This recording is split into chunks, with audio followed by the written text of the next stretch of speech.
We are going to get dead serious about the Gospel Commission, which says, go into all the world, which is Mark 16:15. What's our response? It's on the screen.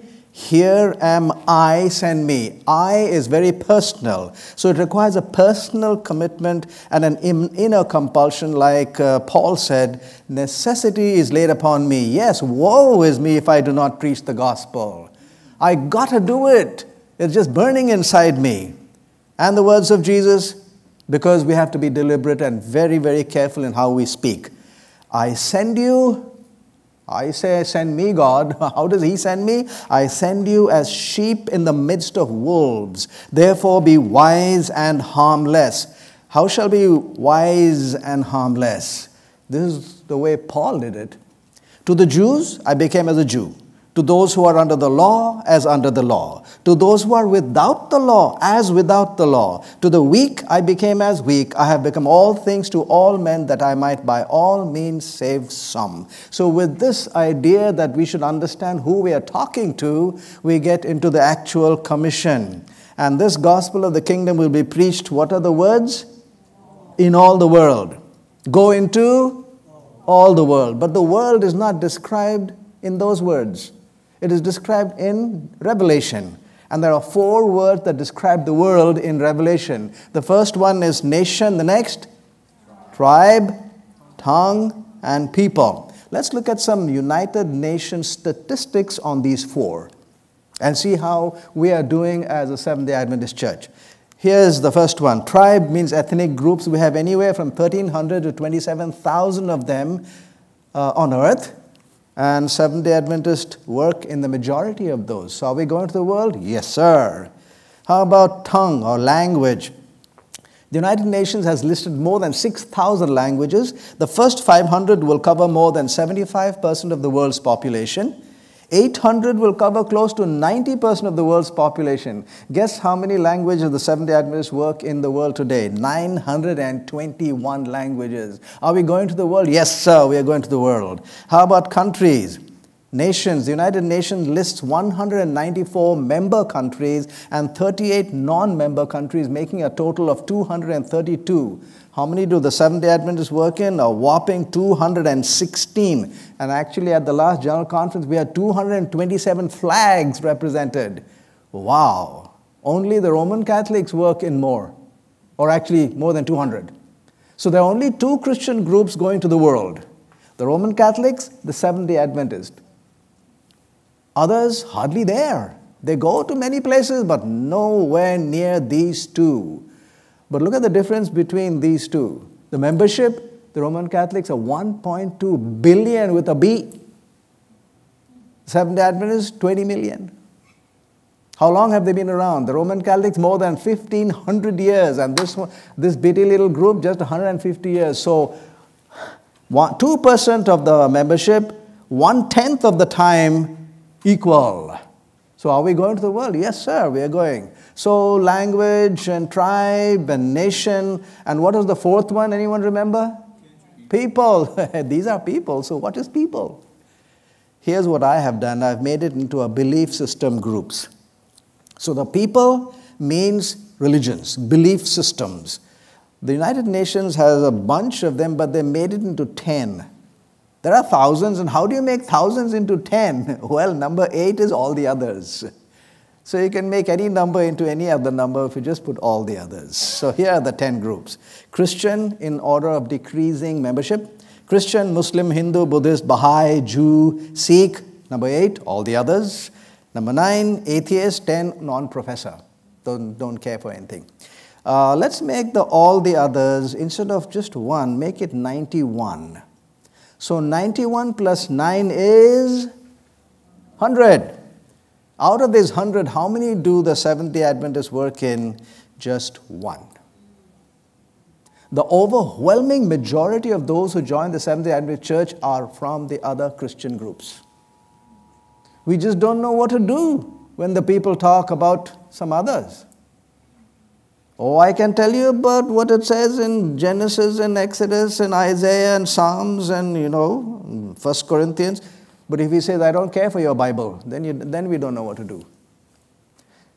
I have stated it in a slightly different way. I have called them stations, a series of intellectual positions, and here they are. Number one is the secular mind. He doesn't care about what is there. He's interested in what he's doing. He doesn't care about God. But he has to decide between whether there is a God or whether there is no God.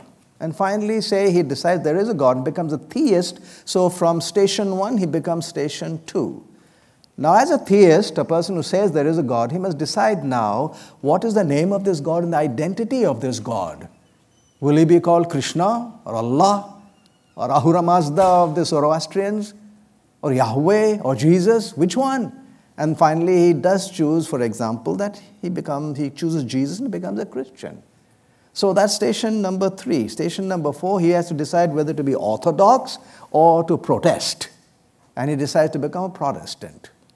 Then as a Protestant, how many denominations do you think there are? Thousands, right? People have counted. Some of them say about 33,000. So now we've got to decide which one. And in his search, he finally comes to Seventh-day Adventists. So these are the intellectual stations that a person will pass if you start at the secular point. Why have I put this out? For this one reason, among the others. That every one of these stations has a certain way of expressing themselves. In other words, they have their own language, their own jargon, their own way of what is valuable, what is not. Every language on earth has its own value system. What does a language have? A value system. So when you want to go and speak to somebody, please learn that language. Because they have a value system, and in that value system, something are very valuable and something are just taboo. If you don't know those, you'll step on everybody's toes, and that's what we usually do. So we have to learn the language at each of these levels. So now, we said and we acknowledged, according to the UN statistic, that we are not going to 1 and 2. We just don't. You're not bothered. They're not on our radar. What will happen now? With that 5, I drew a picture of a house. 3 parts in the foundation. Number 4 is the walls, and number 5 is the roof. Now, what would happen if we took away the secular and the theist from our message? Look at how the house now looks. How stable is that? And some of them have said, no, doc. By the way, I'm a physician, so they'll call me, no, doc, you knocked off. It doesn't look good. Keep the foundation. Okay, let's keep the foundation. Then you've got nothing left. Some of them say, oh, no, keep at least a little bit of the foundation stable and then something of the top. Okay, fine. Let's keep the walls. Then you have no roof. And you get drenched in the rain. Then, no, we need a roof. Okay, take the roof, but you can't even stand in your house. What we do need is this. We need the full message. Then we are going to the world. Listen to this statement. Millions upon millions of souls ready to perish, bound in chains of ignorance, have never so much as heard of Christ's love for them. Were our condition and theirs to be reversed, what would we desire them to do for us? We would desire that they would come. So from our point of view, go. So why do we not go? When you ask the question why, it forms a kind of a series of whys. So there's one series that we will go through just now. Why do we not go to them? Because we're afraid. Why are we afraid? We might be made to look foolish. Why would we be made to look foolish? Because we might lose the discussion and the argument. And why will we lose that? Because we may not have the correct answers. Why do we not have the correct answers? We do not have adequate information to talk to them. Why do we not have adequate information? Because there's no source within reach to supply us with that information. So now let's do it backwards. Suppose there is information in your hands. Then we will have adequate information. We will have the correct answers. We will not lose the argument. We will not be made to look foolish. And we will not be afraid to go. So what am I saying? If you are equipped, which right now as a church we are very sadly missing on that point, deficient. But if we are equipped, nobody will be afraid to go to anyone on earth. You can speak to anybody and hold your own.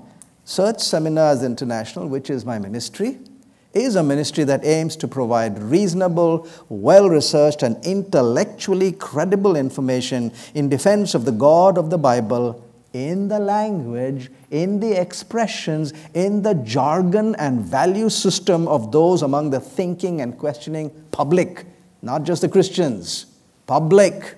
That's where we are supposed to go if we are really going to go to the world. Non-Christians number how many on the screen? 5 billion. How many Christians are there on planet Earth? About 2 billion.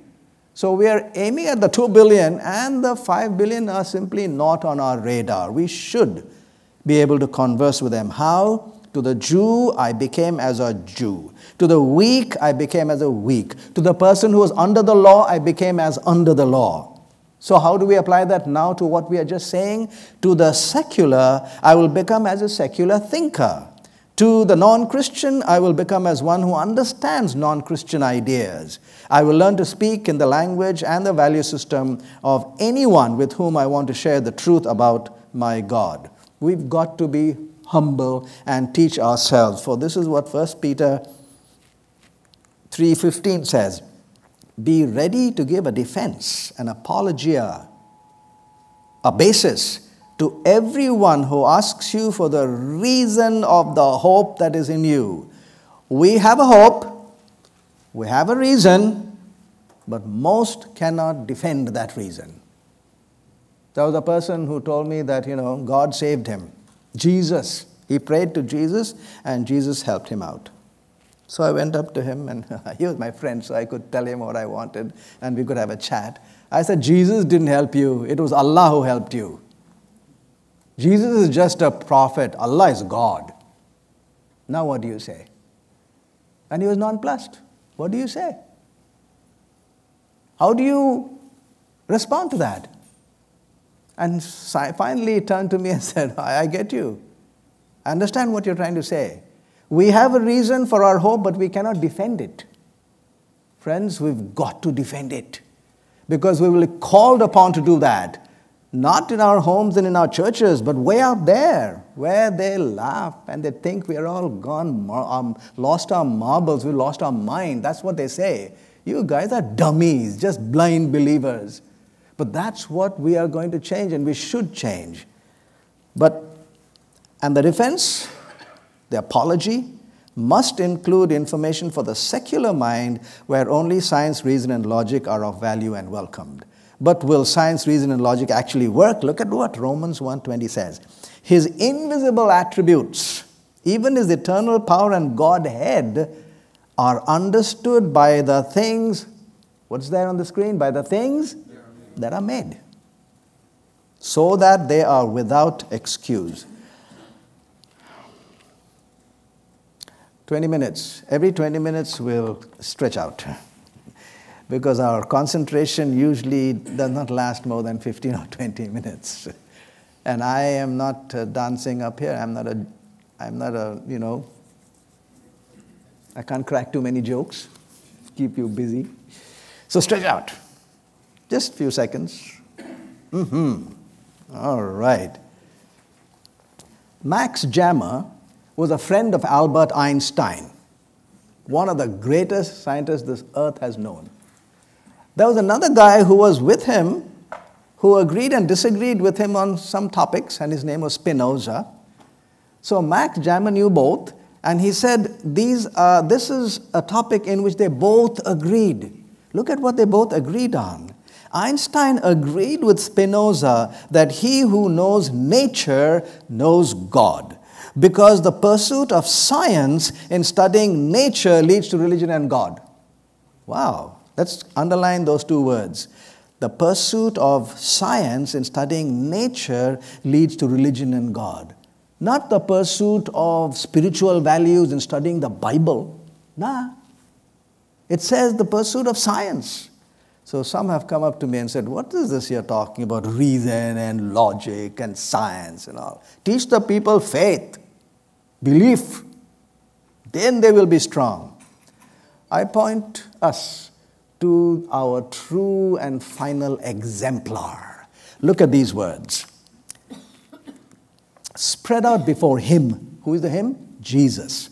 Was the great library of God's created works. He who had made all things studied the lessons which his own hands had written in earth and sea and sky. He gathered stores of what kind of knowledge? Scientific knowledge. From where? Nature. Look, most of us think he sat at his mother's knee and studied only the Torah, the Old Testament, Isaiah, Jeremiah, and the Psalms and all those. No, Jesus was a scientist. He studied the life of plants, botany, animals. What is that? Zoology. Life of man, anthropology. Hey, I thought he only read the Bible. No, sir. He was well-rounded in the way he grew up. And because of that, when he spoke to the people, he spoke with authority because he had already studied it. He studied the life of plants, animals, life of man. Thus to Jesus, the significance of the word and works of God was unfolded as he was trying to understand what? The reason of things. Most of us think Jesus had it all easy. No, as a young man, he had to find out why things were happening the way they were. Why do these people behave like this? Why do these animals behave like this? Why do these plants grow up like this? Just like any other human. That's where we are supposed to do. The Bible is the only book that has the confidence and courage to place the base of its entire theology on the foundation of an open witness outside its pages. And hence it does not attempt to prove the existence of God. It does not. Why?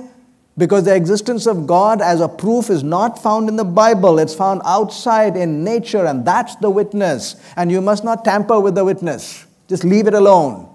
In other words, the Bible cannot twist the words in nature and tell you to look at the Bible. It must just leave them separate. And then it's a good witness.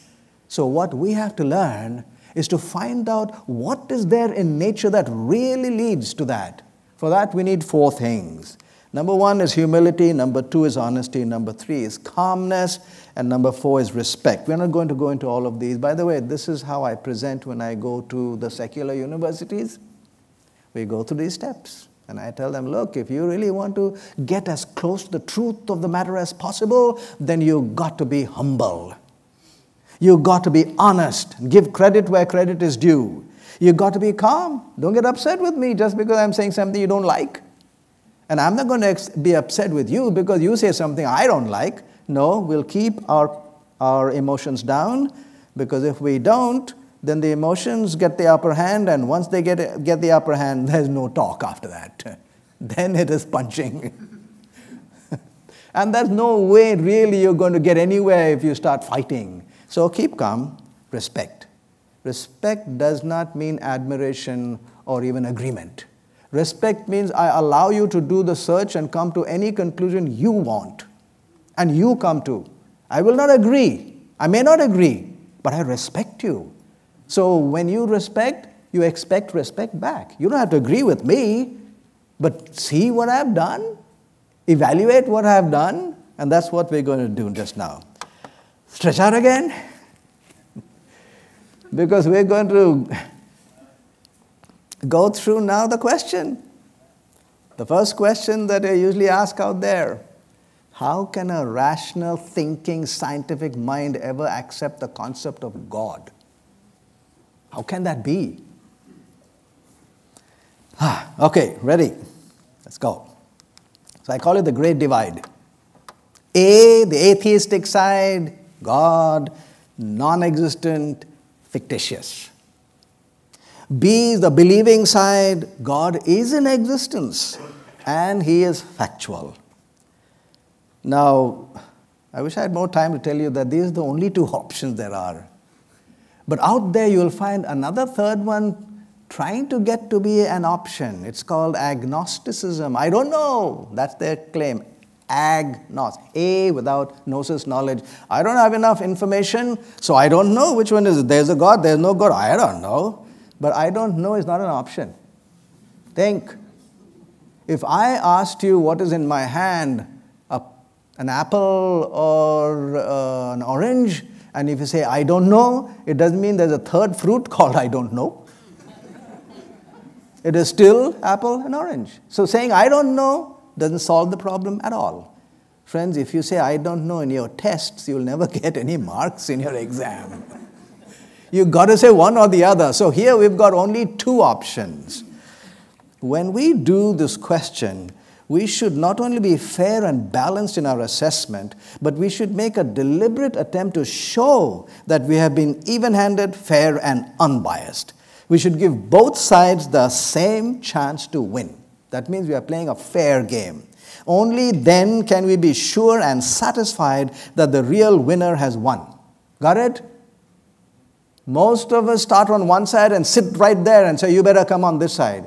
But really, when you go to a person who's a thinker, you got to say, hey, you drop yours, I'll also drop mine, let's both become inquirers and look at it together. And that is why you see on the top of the screen the name of my seminar. What does it say?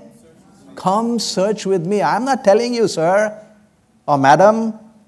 You really want to know? Come and sit with me and we both will search together. Come search with me.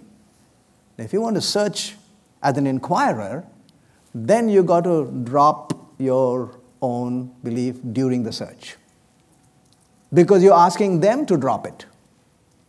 Only if you drop it will you become an inquirer, and that is the most fundamental position we should ask the others to come to before making any decision. What we do is just grab them and say, come here. No, sir. Ask them to stay right there. Will you become an inquirer with me? That's the first thing. Become an inquirer, and then we both will look for the truth of the matter. Then both of us look at both. That's the pan process. We look at both. There is a God, there is no God. So we look at the pros and cons of this. So there's two columns of arguments. A pros and cons of this as well. So if there are two options vying for supremacy, then you have to have 4 columns of arguments. Pro and con for this and pro and con for that as well. It's called the pan process. What's the meaning of pan? Pan means going across. Pan American Airlines, Pan African Games, you go across. In other words, you don't stay in one place. You look at both. Honestly look at both. Pan also is the process of sifting. They panned for gold in California. What's the process? You knock off the unwanted rock and you keep the nuggets of gold. Sift. Pan also happens to be the first 3 letters of my family name, Pandit. In fact, this is the process that I used when I was actually searching. By the way, I grew up as a Seventh-day Adventist in India. I grew up as a Christian. I will acknowledge that. But when I was asking these questions, I had to put it aside, all my beliefs. And it took me 20 years of search. And that is the basis of what I present when I go out there. It's not just fly by night. It is something that I struggled with. So the pan process requires 4 columns of arguments. Column 1 is arguments for atheism, for the claim that there is no God. Column number 2, arguments against the belief that there is a God. Column 3, arguments for the belief that there is a God. Column number 4 is arguments against the belief that there is no God. So we'll quickly go through some of these and see whether they yield something that we can show that make good sense. By the way, you will never have proof on this earth of anything. All you can have is the weight of evidence, not the proof. And we are told that. Don't look for final proof because our minds are too small to acknowledge all the information there is. Only when you have acknowledged all can you have the absolute truth. No human can reach that position. All we can find is the weight of evidence. Has this God of truth, if He's in existence, shown us the weight of evidence? And that's what we're going to look for. We won't do all 4. We'll do maybe 1, and if there's time, we'll do 2. Column number 1. What's column number 1? Arguments? For saying what? There is no God. What are the arguments for saying there is no God? None. And when I say that, everyone says, none? Yes, none. Why? Number 1, the proof of atheism is actually disproof of theism, which is column 2, not column 1. In column 1, you do not have anything. Why? Because the statement is in the negative. There is no God. God is non-existent. A negative statement is valid only when every possibility has been exhausted. Give you an example. If I sat here and made the pronouncement that there is in this hall nobody by the name of Subodh Pandit, how many names should I know? Every name. To make a negative statement, you should be able to exhaust all the possibilities. Only then is a negative statement valid. Got it? Now that's a negative statement. So now let's apply it. If there is a God, should there be one, he should be somewhere. You can't say he's nowhere. If you say he's nowhere, then he's not in existence. But he's got to be somewhere. Say, do you know every nook and cranny of your town?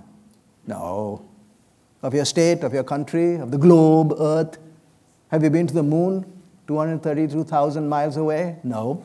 Have you been to the sun, 93 million miles away? And the sun is only one star in our Milky Way galaxy. How many stars have the astronomers guesstimated for us? 200 billion in our own Milky Way galaxy. How many galaxies have they told there are? That might be.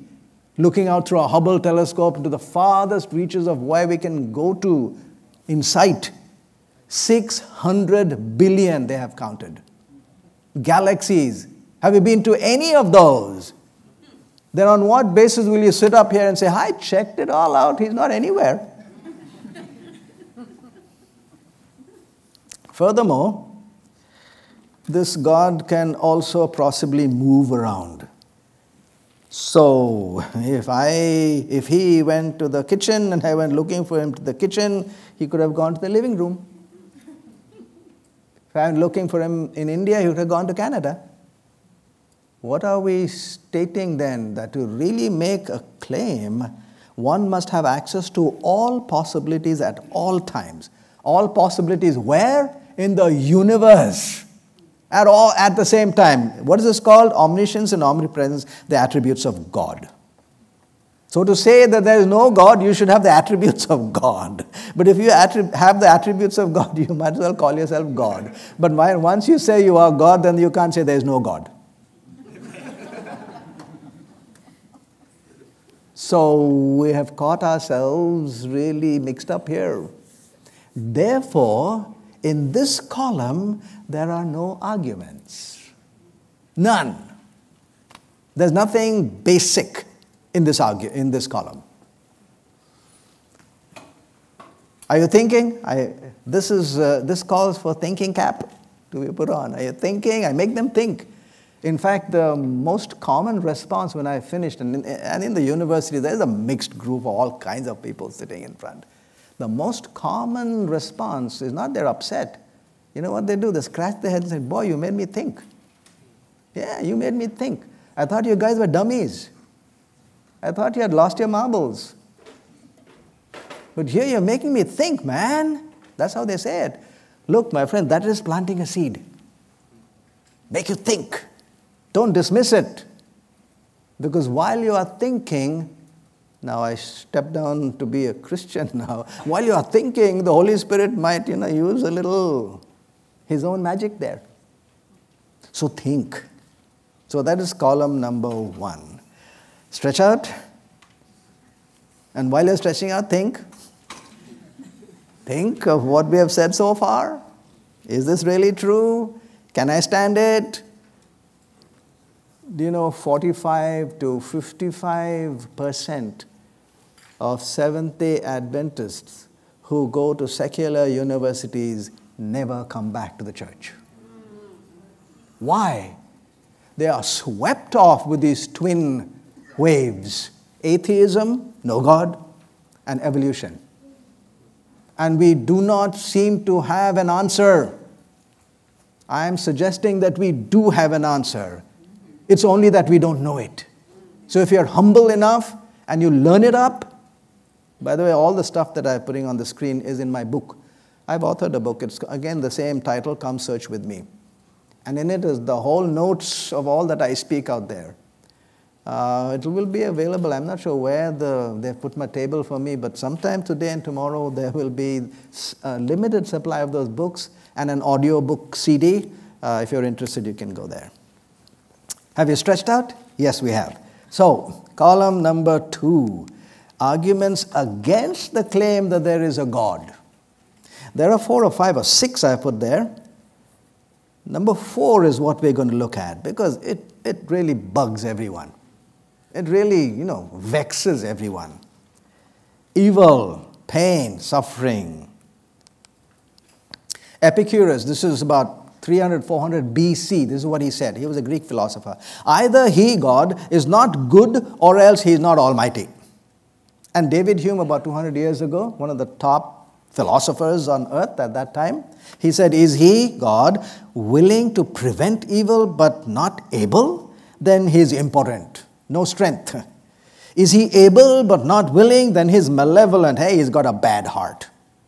Is he both able and willing? Then is this evil that I'm seeing all around me? And Stendhal, when he was looking at it, at this huge contradiction, he said God's only excuse is that he does not exist. How to answer this? In other words, evil constitutes the biggest single argument, the biggest single stumbling block, one of the most crucial protests raised by unbelievers against the fact of God. Have you heard that? Yeah. So here's what the problem is. You say there's an almighty and loving God. So he's really loving and he can do everything that he wishes to do. Then how come there's so much of pain and suffering and sorrow, evil in the world? Can you reconcile those two? They are contradictory. And they're horrible it's a horrible contradiction. When in response to that, we are not going to answer the question that evil and suffering raises until we figure out whether there is a God. So our question right now is this contradiction a reasonable argument against the existence of God? Is it truly a most crucial, biggest single argument against the existence of God? That's the question we are asking. We are not asking, can you reconcile? We're asking, can this contradiction prove that there is no God? Because it's so vexing that people say, hey, I can't reconcile these two. And if I cannot reconcile, the best and most reasonable thing is to knock him off. He's not there. Then I have nothing to explain. So here's how we will go through it, step by step. Number 1, who is upset because of the pain and suffering and evil? Everyone. The believer and the unbeliever. As a believer, I sometimes get upset. God, what is this? How come so much? And if you are a Christian, most of us are, you read the Bible and you find all the greats in the Bible struggling with this.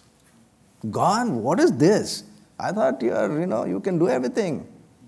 Look at them, Psalms, Jeremiah. God, can I ask you one question? How come the evil ones are flourishing? How come? If both have the same observation and yet make opposite claims, then whatever they're observing is not the deciding factor. There must be something else. Got it? That's number 1. Both the sides are upset with this, but both of them are making opposite decisions. The believer is saying there's still a God, and you are saying there is no God. So whatever we are looking at is not the deciding factor. So pain and suffering is not the deciding factor. Number 2, the problem is the contradiction in the qualities in this God. He is loving and almighty, and pain and suffering is love. Man, there's a severe contradiction. So it's the contradiction that is the problem. But a contradiction does not allow us to throw him out. A contradiction requires a reason, an explanation. For example, this guy is very nice in the morning, very nasty in the evening. Is he non-existent? No. He's just nice in the morning and nasty in the evening. I mean, very diametrically opposite features and characteristics, but he is in existence. In the sense, well, let's say I take another example, a rod or metal rod. It can be both hot and cold. How? One end could be sticking into a block of ice and the other could be sticking into the fire. So the same rod is hot and cold.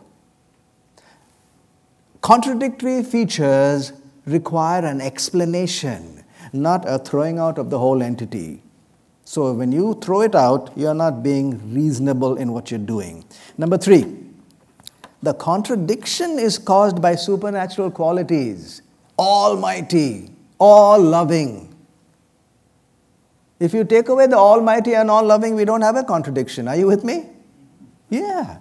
So only God possesses those almighty and all-loving. We don't. We are not all-loving. We are not almighty.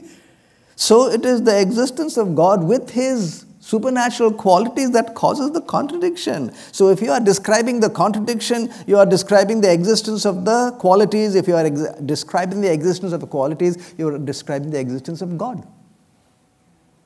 The very contradiction then, in other words, you cannot use God to prove the non-existence of God. Like you cannot use a hammer to show that there is no hammer. You have a choice. Either you keep the contradiction and say it's horrible, but at the same time you've got to keep God because God is the one who's causing the contradictions, or you drop the contradictions and you have no argument. Your biggest argument is gone. Number 4. Humans do not suffer 24/7, correct? Because we do have deep joys and exquisite pleasures as well. So if you, by your argument, are saying that evil and suffering points to the absence of God, then joys and pleasures should denote the presence of God, because you are saying that it is the contradiction between His qualities and suffering that causes no God.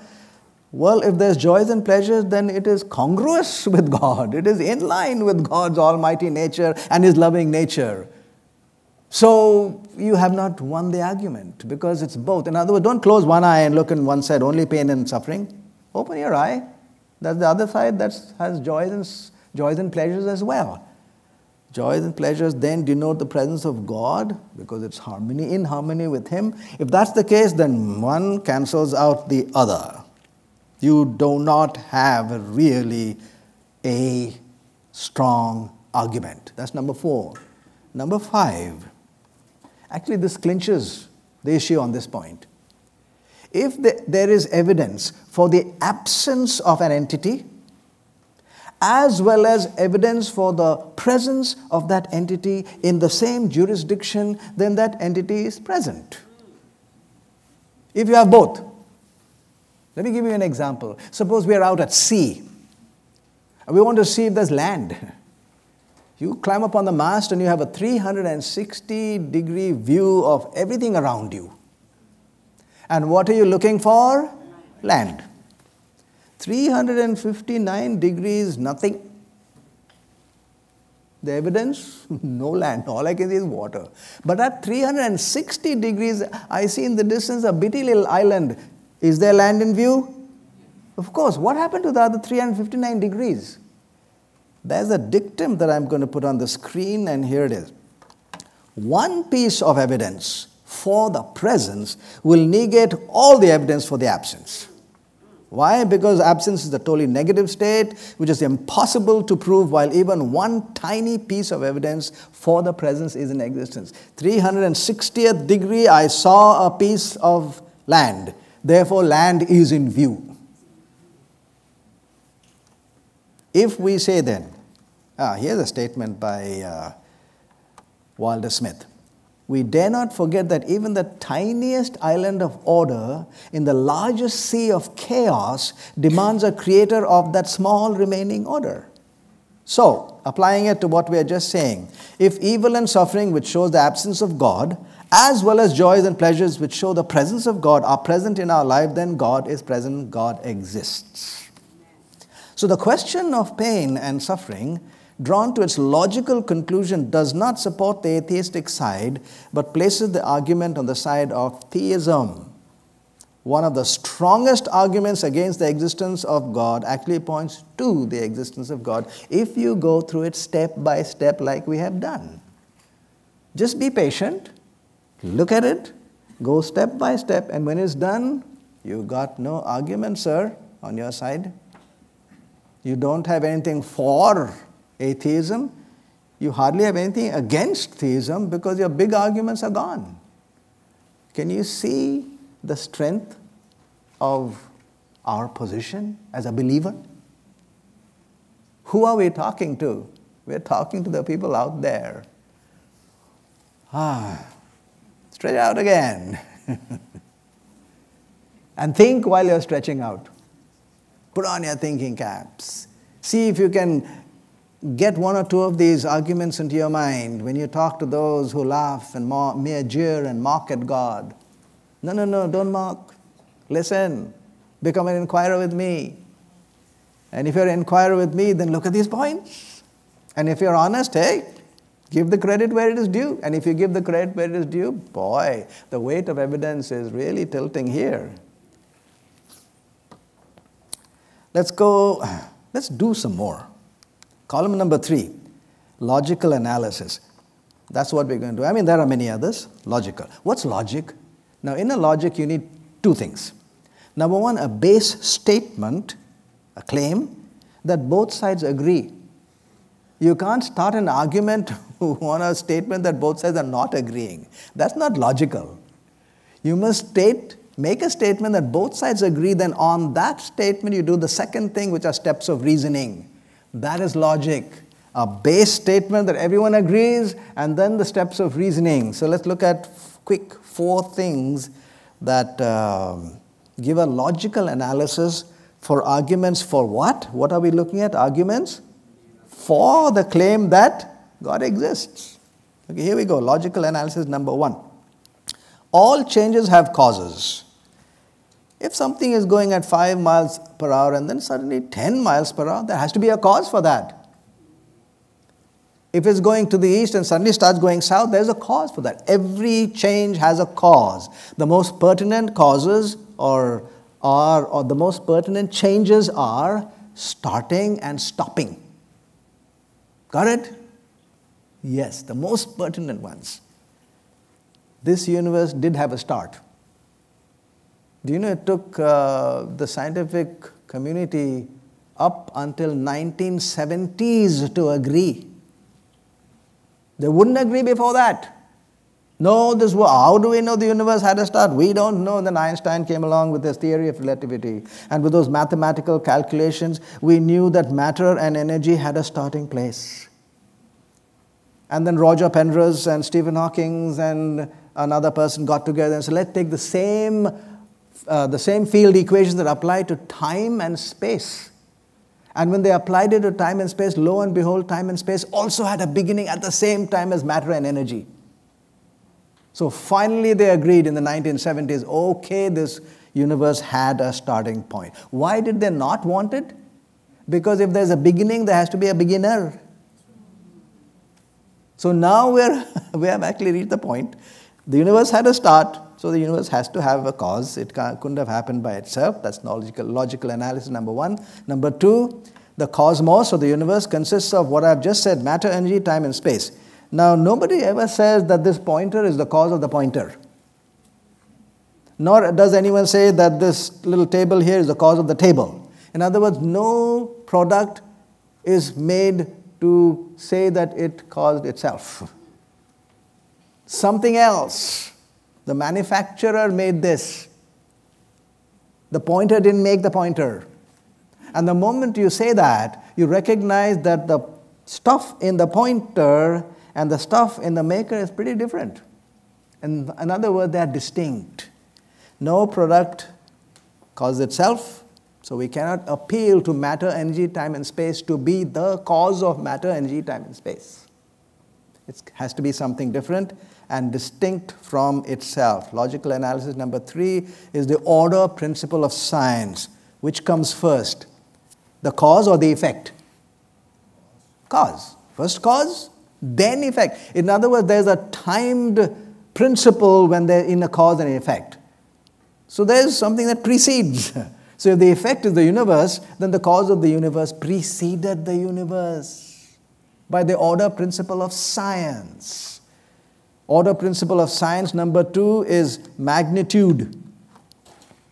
The cause, in bold on the screen, the cause is invariably greater in magnitude than the effect it produces. Really? Yeah. If you have $100 in your wallet or in your purse and you got it from the bank, then everyone can reasonably deduce the bank has a little bit more than 100 to give you that 100. If you went to the grocery store and brought a bag of groceries home, then the grocery store most probably had a little bit more than your one bag. The source or the cause is always bigger. So it's not very difficult, really, this argument. We don't have to do a detailed and complex experiment to do this. Just look around.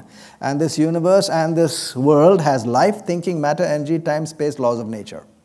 So if that's the case, then the cause should possess abundance of life to give everybody their life. He should have more than you got, and more than I got. How many of us are on this earth? The population, anyone? About 7 billion. Hey, he must be having a lot of life to give 7 billion. And not only them, but all the animals and insects and all the plants as well. Ooh, he must be having a lot of life to give. Logical analysis. How about his intellect? This is what Einstein said. His feelings take the form of rapturous amazement at the harmony of natural law, which reveals an intelligence of such superiority that compared with it, all the systematic thinking and acting of human beings is an utterly insignificant reflection. There's another statement in which he said, that mind out there is infinitely superior to ours. This is Einstein. Infinitely superior. That means he's got a reservoir of intellect that is infinite, endless. How about energy? Do you know, well, this mic, bitty little mic here, can you see it? It's black, that big, that's all it is. If we changed this mic completely to energy, do you know the special theory of relativity equation? E is equal to mc squared. M is what? Mass. C is what? The speed of light squared. So usually masses can give a lot of energy. So how much energy will come out of this one bitty little object if it is completely converted to energy? Do you know how much it is? It is equal to the energy in the atomic bomb that was blasted over Hiroshima. This little bit. If you turned it completely to energy. So now suppose turn the whole room into energy. Now what? How about the whole world? How about the sun? How about 200 billion suns in our one Milky Way galaxy? How about 600 billion galaxies? What is the energy? That source should have a reservoir. It is reasonable then to say that that cause could be described as omnipotent, all-powerful. Look at how much energy he has placed in the universe. And what we see as the 600 billion galaxies is only 1/10, only 10%. The rest of it is what they call dark matter and dark energy. Can't even see it. Think, my friends, of the energy. That's why Aristotle, by the way, Aristotle lived in the BCs, but he was the father of modern day logic. And when he started thinking of the cause, this is what he said. He ascribed the following attributes to the being whom he considered the explanation of the world. Two things that I have highlighted, omnipotence and omniscience. So, on logic, that's all he came to. Our conclusion, logical analysis, the universe has a cause, it's distinct from the universe, it preceded the universe, and is possibly omniscient, omnipresent, omnipotent. Think, this conclusion was reached without a single reference to any religious author or writing. Just plain information with logic. Friends, we stand on solid ground. Don't we? Yeah. Why are we ashamed to say there's a God? We don't have to bang their heads with it, but at least have some good arguments there. You can chat with them. I chat all the time. I don't have to really hit at them. I say, you really think so? And they will be sitting there, hey, you say there's a God? Really?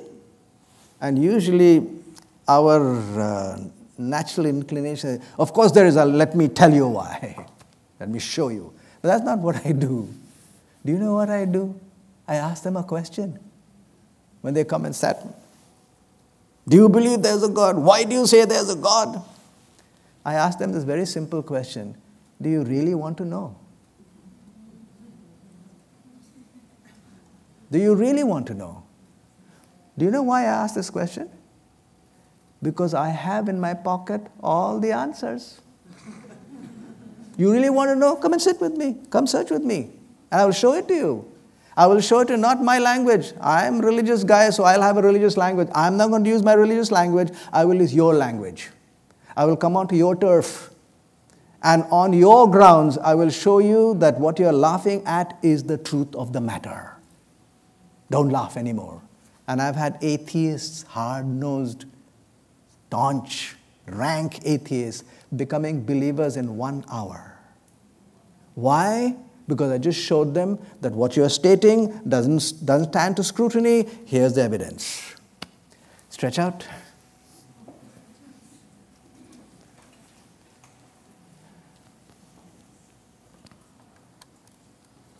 Are you thinking? We've done 3 so far. I hope you can pick out at least some for you to use in your missions to the world.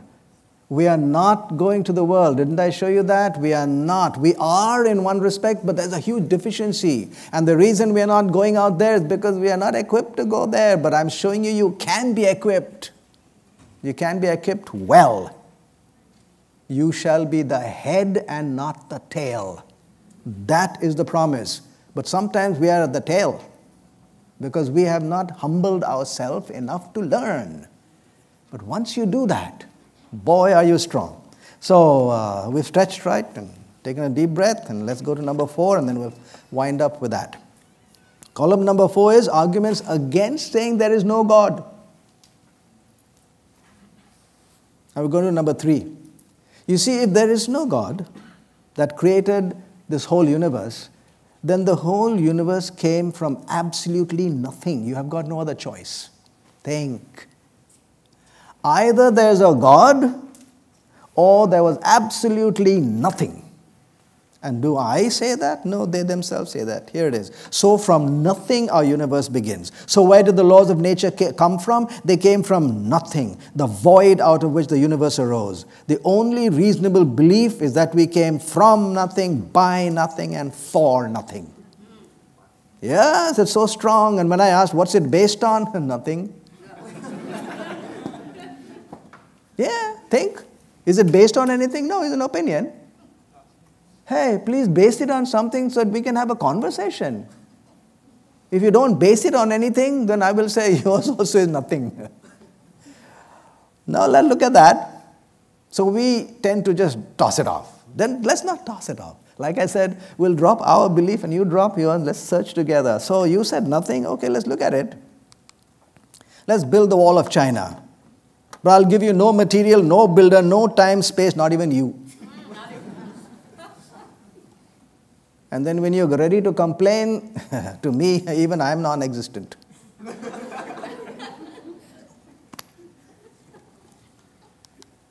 Absolute nothingness as a starting point is physically totally impractical. Philosophically, absolute nothingness cannot be imagined. Have you ever tried? You know, when I was doing this, I tried to imagine, but I can't imagine absolute nothingness because I'm always there in my mind. You can't use your mind and say that I'm thinking of absolutely nothing because you're using something. You got it? That which cannot be imagined cannot be proposed as a scientific theory. There is no starting point to make or evaluate the theory. Even fantasy fiction must first be imagined, then written down. You cannot imagine absolutely nothing. Just try it and you'll go nuts. It's impossible. Philosophically, absolute nothingness as an origin is an impossibility. It does not even come. In other words, what does it look like? Hey, there's nothing. What to look like? What's it color? I don't know. Texture? I don't know. Absolutely nothing. You can't even use a symbol because the symbol itself is something. You can't even use silence because nobody knows what your silence is. You are either trapped in a total inability to describe absolute nothingness, or it is totally unreal. Therefore, we say that the origin could not have been absolute nothingness. Now, the third way in which we are going to look at it is mathematics. Science may be represented as common sense wrapped in mathematics. That's true, especially physics. Physics is a precise form of science, the most precise form. And you cannot have a statement of physics unless it is equivalent to a mathematical formula. Without a mathematical formula, you cannot have physics. Everything has to be made into a mathematical formula. They told me about this mathematician, and I think she was in Michigan, a brilliant mathematician. Any statement in physics, you just take to her and tell her, I'd like to make a formula, and she will turn it into a mathematical formula. By the way, you cannot even say the word gravity in physics, because gravity has to have a mathematical formula. It is related to the mass of the two objects, directly related, and inversely or conversely related to the square of the distance. That is gravity. If you don't say these two things, it's not gravity. In other words, in physics, you've got to have a mathematical formula. You take a sentence and make it into a mathematical formula. So let's try that here. So what is the sentence of the atheistic proposal, and what's the sentence of the theistic proposal? Here it is. Atheistic proposal. Nothing did nothing about the nothing and produced everything. Now that really is the truth.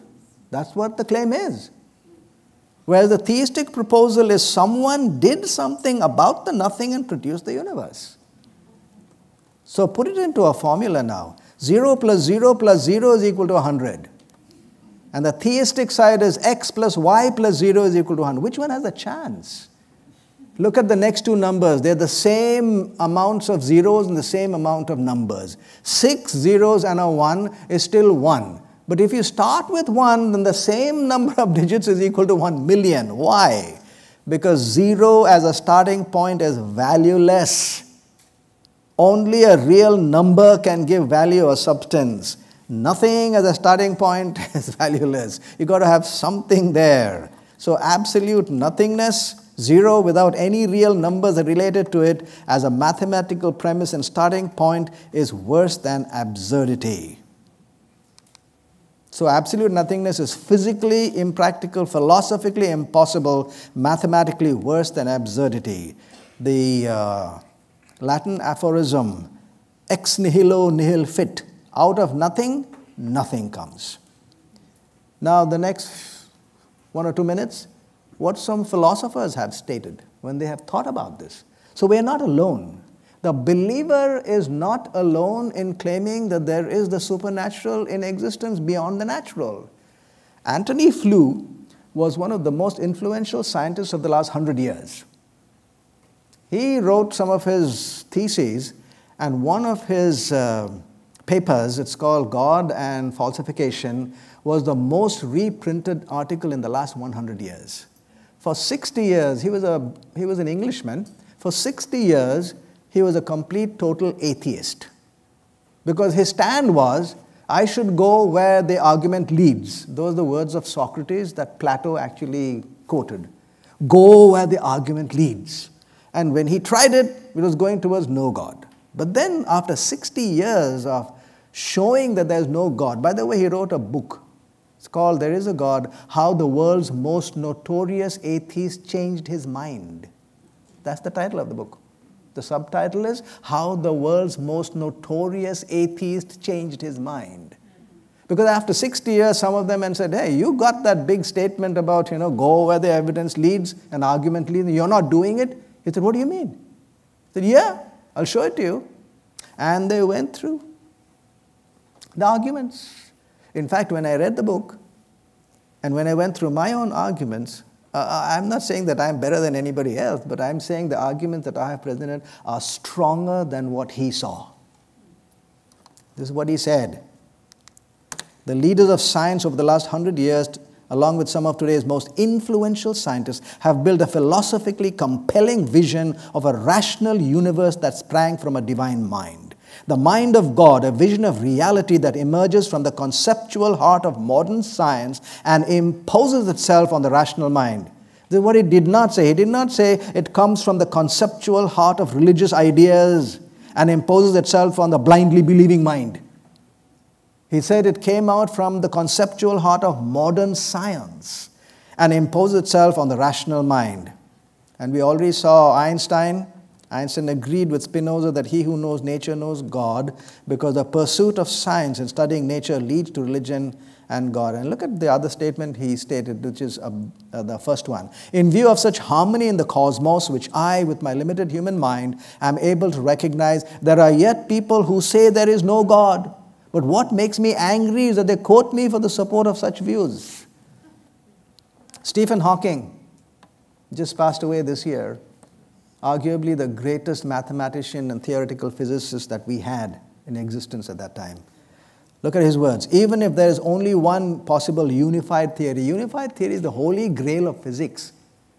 They want to figure out how to put these two, the quantum physics and the regular physics, together, and they are unable to.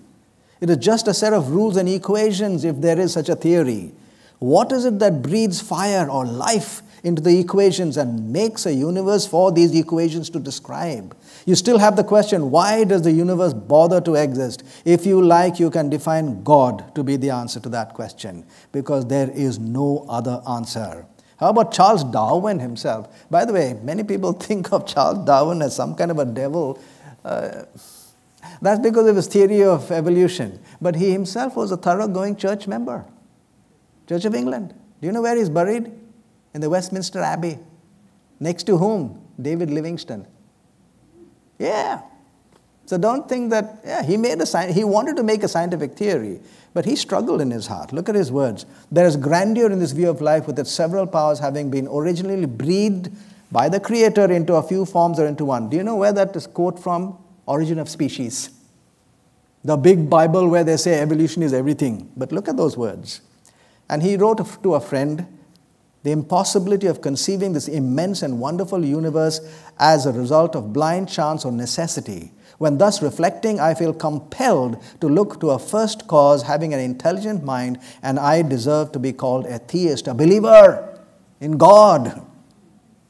Why? Because when I look at my little plants and animals that I'm working out to find out if there's variations or the theory of evolution, that's one thing. But when I look up to the universe, then I got to look for a first cause. There has to be something. Having an intelligent mind. And I do believe that, therefore I should be called a believer. Let's give him that credit, my friends. Like I said, give credit where credit is due. So here's the conclusion. Based on evidence, reasonable, logical thinking, the existence of the supernatural is valid and makes the better sense. Therefore, the existence of God is a rational, credible claim. So if you were the jury and I was the attorney, I would turn to you and say, ladies and gentlemen of the jury, I have placed before you the evidence. I rest my case. Thank you. We have 5 minutes. We're almost done. You know, when you are able to stand before people and state it in a simple, clear-cut, full of information way, rather than just, I believe, then we will make a difference. And I've been doing this for 15 years. This is my 15th year. And like I said, I'm basically speaking to the secular universities out there. I do not make an itinerary. I go where I'm called. And over the last 15 years, I've been to 5 continents to speak to those who question God. Once you decide that there's a God, you also now have to decide what's his name or identity. Which one is it? And that's the next part. We don't have time for all that, but we will do one more tomorrow afternoon about that question. Is there a way in which there's a pointer to describe who this God is? And there is, if we followed it as an inquirer, carefully, honestly, humbly, and calmly. So now I have showed you that as a people, we are not doing this We're very good at what we are doing right now. Yeah, state of the dead and the Sabbath and three angels' message and the sanctuary service, all are good. Don't leave out this, because this is the way to the 5 billion that is not even right now on our radar. We got to speak to them. And if you got to speak to them, then speak their language. And if you got to speak their language, then you got to learn it. It doesn't come naturally. Learn it up. Everyone doesn't have to be an apologist like this, but some of you can.